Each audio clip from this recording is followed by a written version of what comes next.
नमस्ते भगवान जी। 10 minute extra नहीं, बाहर को बहुत लेट हो जाएंगे।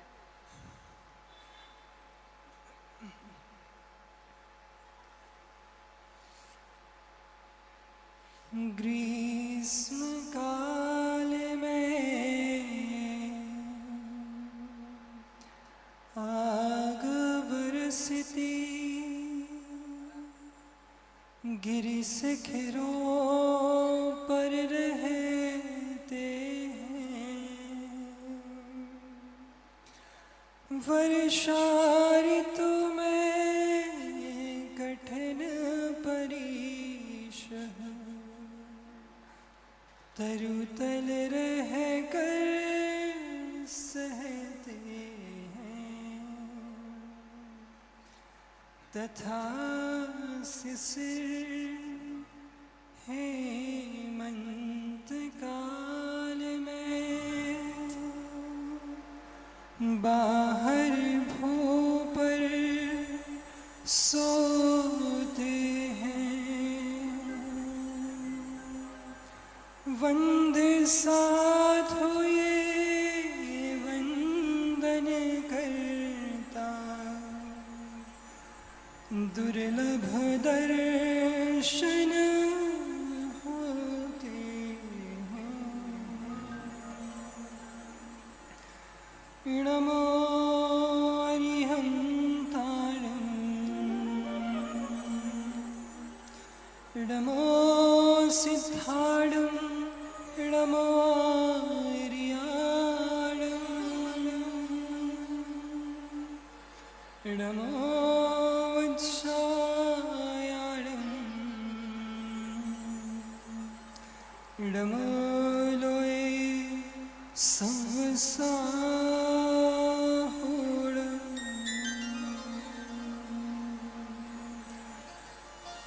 अनंतानंत श्री पंच परमेष्ठी भगवंतों की, देवादिदेव बड़े बाबा श्री आदिनाथ भगवान की जय हो। वर्तमान शासन नायक श्री वर्धमान स्वामी की जय हो। परम पूजनीय गणाचार्य आचार्य भगवंत श्री विराग सागर जी गुरु भगवान की जय हो। सम्यक पथ प्रदाता आचार्य भगवंत गुरुदेव श्री विशुद्ध सागर जी गुरु भगवान की जय हो। मंचासीन समस्त मुनि भगवंतों की बोली श्रवण मुनि श्री सम्यक सागर जी महामुनिराज की, आचार्य संघ की नमोस्तु शासन। संसार की इस चकाचौंध में संसार का प्रत्येक प्राणी दौड़ रहा है और बस दौड़ रहा है। सुना है मैंने कि दिल्ली राजधानी महानगर है। यहां के व्यक्तियों के अंदर समय नहीं है, व्यक्तियों के पास। फिर भी मैं धन्य मानता हूं इस महानगर को, इस दिल्ली राजधानी को, कि जिस राजधानी में साक्षात पत्राचार्य आचार्य भगवंत श्री विशुद्ध सागर जी गुरु भगवान का पदार्पण हुआ और अपनी व्यस्ततम जिंदगी में से आप जैसे सुधी श्रावक समय निकालकर गुरु चरणों में अपनी आत्मा को पवित्र और विशुद्ध बनाने के लिए आ रहे हैं। यस्य तिलक चंपो महाकाव्य में मुनि भगवंतों के लिए चेतन जिनबिंब की उपमा दी है। दिल्ली में अनेकों मंदिर होंगे, जिन मंदिरों में 24 तीर्थंकर भगवंतों की प्रतिमाएं विराजमान होंगी और आप लोग प्रतिदिन उन मंदिरों में जाकर भगवान की वंदना, पूजन, स्तुति करते होंगे। परंतु ये राजधानी का सौभाग्य है कि आप सभी को मूल नायक के रूप में आचार्य भगवंत श्री विशुद्ध सागर जी गुरु भगवान प्राप्त हुए हैं और 24 तीर्थंकर के रूप में 24 ही मुनि भगवंत प्राप्त हुए हैं। प्रतिदिन आप इनकी भक्ति आराधना करें और अपने कर्मों की निर्जरा करें। यह सौभाग्य है राजधानी का। और देखें, जिनकी वरदानी शत्रक छाया में यह ऋषभ विहार के जैन श्रावक, जैन बंधु अपना जीवन यापन कर रहे हैं, ऐसे परमात्मा श्री आदिनाथ भगवान, जिनके नाम से इस कॉलोनी का नाम पड़ा ऋषभ विहार। आइए जानते हैं हम उस परमात्मा के विषय में, जानते हैं उस परमात्मा के जीवन के विषय में। सुनेंगे हम सभी उस आदि पुरुष, युगादि पुरुष की जीवन गाथा को। और अपनी बात को प्रारंभ करूं उसके पहले मात्र 2 पंक्तियों के माध्यम से मैं आप सभी को जोड़ूंगा कि लगता तो बेखबर सा हूं, लगता तो बेखबर सा हूं, फिर भी खबर में हूं। लगता तो बेखबर सा हूं, फिर भी खबर में हूं, और गुरुवर तेरी नजर में हूं तो सबकी नजर में हूं। प्रारंभ करते हैं उस युगादि पुरुष की जीवन गाथा को। कैसे थे वो आदिनाथ भगवान, क्या था उनके जीवन का वर्णन। प्रारंभ करते हैं और कहते हैं कि है पावन शाश्वत धाम अयोध्या प्यारा, 14 कुल करने राज्य पाठ विस्तारा। अंतिम थे नाभि राय जगत के कुल कर, जिनके थे पुत्र शीर्षव देव तीर्थंकर। ये पंचम काल प्रारंभ होने के पहले की ही घटना है। होंडा सर्फ ने काल के दोष के कारण चतुर्थ काल में ही तीर्थंकरों का जन्म होना था, परंतु उस काल के प्रभाव के कारण आदिनाथ भगवान पहले ही, समय के पहले ही उनका गर्भावतरण, जन्मावतरण हो गया था। तो भगवान के जन्म शाश्वत भूमि अयोध्या में हुआ, जिस अयोध्या में प्रभु श्री राम का भी जन्म हुआ। उसी अयोध्या में भगवान श्री आदिनाथ ने जन्म लिया। और कहते हैं जब पुण्यात्मा जन्म लेता है तो सृष्टि स्वतः ही हर्षमय हो जाया करती है। और आचार्य भगवान समंत्रभद्र स्वामी ने भी कहा है रत्न कर्ण श्रावकाचार में कि यदि पाप निरोधान्यो संपदा किम प्रयोजनम अथ पापाश्रवोत्सन्य संपदा किम प्रयोजनम। आप कितना भी धन का संचय कर लें, कितना ही धन जोड़ के रख जाएं, परंतु आपका वंश का अगर वंशज पुण्य लेकर नहीं आया है तो वह आपका धन संचय व्यर्थ है। पुत्र कुपुत्र तो का धन संचय, पुत्र सुपुत्र तो का धन संचय। ऐसे ही वह युगादि पुरुष आदिनाथ भगवान हुए और जिनकी मां मरुदेवी थी। और जब मरुदेवी ने जाना कि उनके गर्भ में तीर्थंकर वाला आने वाला है तो क्या होता है उनकी मन की दशा हम जानेंगे कि देखे सपने मां मरुदेवी हर साई, प्रातः उठ करके नाभिराय दर आई। देखे जो 16 स्वप्न रात्रि में प्यारे, उन सपनों का फल क्या होगा विस्तारे। संसार का नियम है कि जब भी कोई अपना विपत्ति में होता है, जब भी कोई अपना परेशानी में होता है, जब भी कोई अपना मायूस होता है, जब भी कोई अपना दुखी होता है तो वह सबसे पहले कहाँ जाता है? किसी अपने के पास जाता है। जब शिष्य हताश होता है, जब शिष्य उदास होता है तो सबसे पहले गुरु भगवान के चरणों में जाता है अपनी व्यथा को, अपनी पीड़ा को सुनाने के लिए। एक बालक जब हताश होता है, दुखी होता है या कोई अच्छा कार्य होता है उसके जीवन में तो वो सबसे पहले अपने माँ बाप के पास जाता है। और एक जब पत्नी, जिसे धर्म पत्नी की संज्ञा दी गई है, जब वह हताश, उदास या कोई खुशी का कारण होता है तो वो सबसे पहले अपने पति के पास जाती है। और ऐसा ही हुआ उस मरुदेवी के साथ।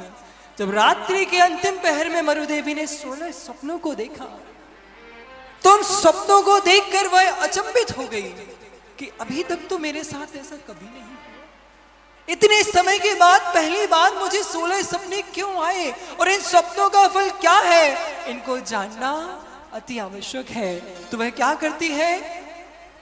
नाभिराय के पास जाती है। और हमारे और आप सबके जीवन में ये रहस्य है। ये सिर्फ मरुदेवी के जीवन की बात नहीं है, हम सभी के जीवन की ये बात है। और हमारे स्वयं हम सभी 24 मुनि भगवंतों के जीवन की यही बात है कि जब भी कुछ बात होती है तो सीधे गुरु जी के पास जाते हैं। और किसी ने बहुत अच्छी कुछ लाइनें लिखी हैं, उन लाइनों के माध्यम से मैं आपको बताता हूँ। आप सभी ने सुनी होगी, परंतु आज पुनः उन लाइनों को दोहराता हूँ कि जब कोई बात बिगड़ जाए, जब कोई मुश्किल पड़ जाए, तुम देना साथ मेरा ओ गुरुवरा, तुम देना साथ मेरा ओ गुरुवरा। न कोई है न कोई जिंदगी में तुम्हारे बिना, तुम देना साथ मेरा ओ गुरुवरा। सभी के जीवन में गुरु होना आवश्यक है, क्योंकि कहते हैं कि जिसके जीवन में गुरु नहीं देखा जाए तो उसका जीवन, अरे बोलो ना, सभी ने सुना है ना? तो एक बार जोर से आवाज आनी चाहिए, गुरु जी के पास तक पहुंचनी चाहिए। जिसके जीवन में गुरु नहीं, तो इसलिए सौभाग्य मिला है, गुरु भगवान आप सभी के बीच में विराजमान है। एक बार गुरु के चरणों में अपने मस्तक को टेक के देखो। चलते हैं आगे, पुनः एक बार आगे जानते हैं कि जब नाभिराय मरुदेवी के मुख से सुनते हैं उन सपनों को, तो उनका फल बतलाने के लिए उनके मन में क्या उत्सुकता होती है कि मरुदेवी मुख से सुनकर 16 सपने, फल बतलाने मुस्काए मन ही मन वे। बतलाया गर्भ में अद्भुत बालक आया, जिन शासन ध्वज फहराएगा जो सारा। आप सभी को ये बात पता है कि हमारी वर्तमान काल के 24 के प्रथम तीर्थंकर देवादिदेव श्री आदिनाथ भगवान हुए हैं, जिन्होंने इस विश्व को दिगंबरत्व का प्रतीक दिया, जिन्होंने इस विश्व को आहार दान की परंपरा दी, जिन्होंने इस विश्व को अशी मसी कृषि विद्या वाणिज्य और शिल्प इन 6 कर्मों का उपदेश दिया, जिन्होंने इस विश्व को, इन विश्व के प्राणियों को जीवन जीने की शिक्षा दी, वो थे हमारे आदिनाथ भगवान। न्याय नीति विद्या सारी चीजें देवादिदेव श्री प्रथम तीर्थंकर आदिनाथ भगवान ने हम सभी को दी।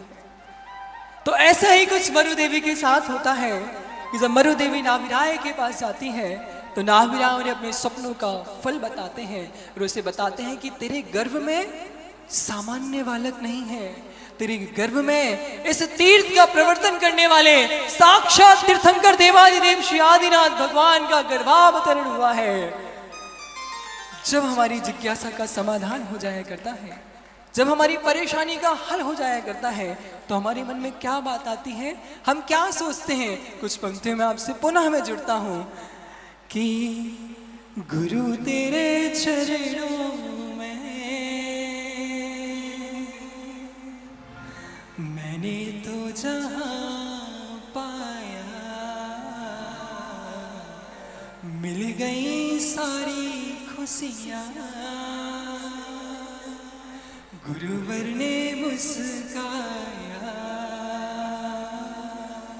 मुझे लगता है मैं ये बात गलत नहीं कह रहा हूं, क्योंकि आप सभी के जीवन में ऐसा नहीं है क्या? आप जब भी गुरुदेव के पास दर्शन करने आते हैं, मात्र एक ही भावना लेके आते हैं कि गुरु जी एक बार मुस्कुरा कर, एक बार हाथ उठा के आशीर्वाद बस दे दे, बस, और कुछ नहीं चाहिए उनके पास आके, है ना? तो ऐसा ही मरुदेवी के साथ हुआ था।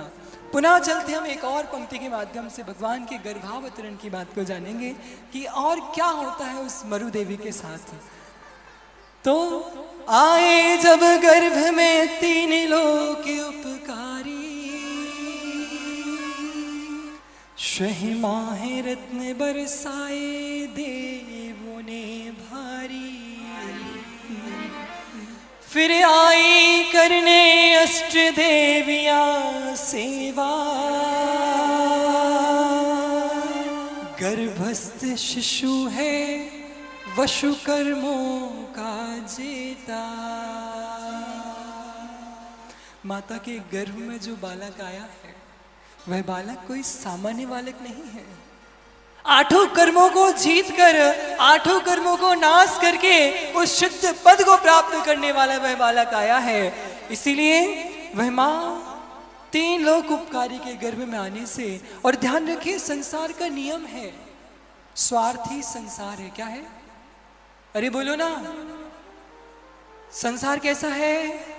स्वार्थी है। अष्ट देवियां भी भगवान की सेवा करने आई हैं तो अपने स्वार्थ के लिए आई हैं। क्यों आई? आप सब यहाँ आए हैं, क्यों आए हैं? अपने स्वार्थ के लिए आए हैं, अपने स्वार्थ को सिद्ध करने के लिए आए हैं। हम परमात्मा के चरणों में जाते हैं तो सिर्फ अपने स्वार्थ से जाते हैं कि भगवान आपकी भक्ति से तब पादो मम हृदय तब पत्तुदे लीनम, है ना? तो वो अष्ट देवी भी परमात्मा के चरणों में भगवान की माता की सेवा करने के लिए आए। क्यों? क्योंकि उनके गर्भ में तीन लोग के नाथ अवतरित हुए हैं, है ना? चलते हैं आगे पुनः, क्योंकि समय हो रहा है, हमें गुरु जी को भी सुनना है। तो जब भगवान गर्भ में आ जाते हैं तो गुरु जी हमेशा एक बात कहते हैं कि प्रत्यक्ष को कभी प्रमाण की आवश्यकता नहीं पड़ती है। जब हमारे सामने साक्षात जो चीज दिख रही है उसके लिए हम प्रूफ क्या दें? सामने ही तो हमें दिख रहा है, प्रत्यक्ष को प्रमाण की आवश्यकता नहीं पड़ती है। तो ऐसा ही कुछ होता है कि मरो देवी करती रहती तत्व की चर्चा, प्रत्यक्ष को नहीं प्रमाण की आवश्यकता। प्रभु के गर्भावतरण का अतिशय भारी, हर्षाई माँ हर्षाई सृष्टि सारी। भगवान के गर्भ में आते साथ ही 6 माह तक रत्नों की वर्षा हुई। गर्भ में आने के, बोलो ना, किसी को नहीं पता क्या? हाँ, गर्भ में आने के भगवान के 6 माह पूर्व से ही इंद्रों ने रत्नों की वर्षा प्रारंभ कर दी थी और 9 माह तक लगातार रत्नों की वर्षा हुई। ऐसे टोटल 15 महीनों तक रत्न बरसते रहे भगवान के गर्भावतरण के पश्चात भी। तो भगवान के गर्भ में आने के साथ ही हमेशा ध्यान रखिए, जिंदगी में हमेशा सकारात्मक रहिए, हमेशा पॉजिटिव, बी पॉजिटिव। कितनी भी परिस्थितियां हो, कितनी भी विपत्तियां आए, कितना भी मन उदास हो, बस हमें सकारात्मक रहना है। जब साक्षात तीन लोग के नाथ गर्भ में आए तो मां हर्षाई, और उनके साथ साथ पूरे अयोध्या नगरी हर्षाई और पूरी सृष्टि हर्षाई। सृष्टि का कण कण पत्ता पत्ता हर्षाया भगवान के गर्भावतरण से। और कभी भी जीवन में हताश होने की आवश्यकता नहीं है, क्योंकि किसी ने बहुत अच्छी बात कही है कि तू जो रूठा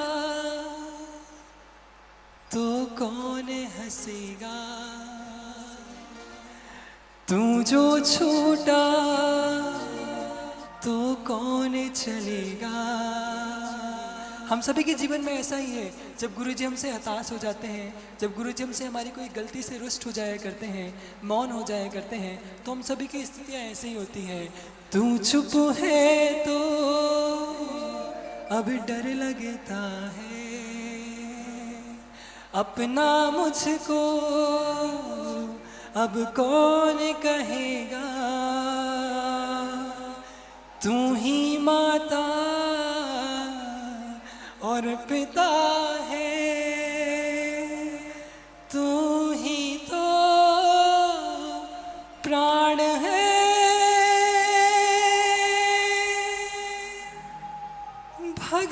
भगवान है।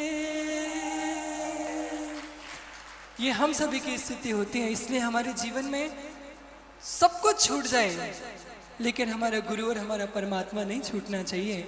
तो बस इतना ही रखते हैं और अपनी बात को विराम देते हैं। समय हो गया है। आज भगवान के गर्भावतरण को हम सभी ने जाना। निश्चित अगर पर्याय रही तो पुनः हम सभी मिलेंगे और भगवान के जन्म के अतिशय भगवान के जन्म की व्याख्या को जानेंगे। और अंतिम अवसर अपनी 4 पंक्तियों के माध्यम से गुरु चरणों में निवेदन करते हैं कि चरणों में तेरे आके श्रद्धा से सर झुका के करता हूँ मैं समर्पण अपना लो मुस्कुरा के अपना बनाए रखना बस ये ही प्रार्थना है सारे जहां के मालिक